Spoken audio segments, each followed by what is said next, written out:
साहेब पोचले दिल्लीला. मला तरी जाऊ द्या साहेब. नाही जाऊ दे. नको करू. काढा नाही तर काढा. आता मी जाऊ देत नाही. गप गप गप गप गप. माझ्या बरोबर कोण आहे? साहेबांचं भूत आहे का? अहो मॅडम, पण मी स्वतः फोन करून चौकशी केली होती. विमान पोचलाय दिल्लीला. अमर ओढ त्याला. ओढ ओढ. अरे अरे बापरे. मला जाऊ दे. माझी बायको घरी वाट बघत होती. अमर काय करायचं आपण आता? ओढ ओढ त्याला. आधी बरं घाल काहीतरी.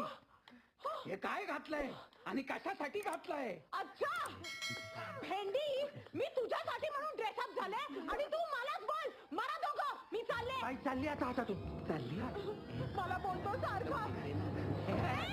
तुझ्या आईला तू थांब. विमान पोचलं, पण जो माणूस विमानाबरोबर पोचायला पाहिजे तो इथेच आहे ना माझ्या बरोबर.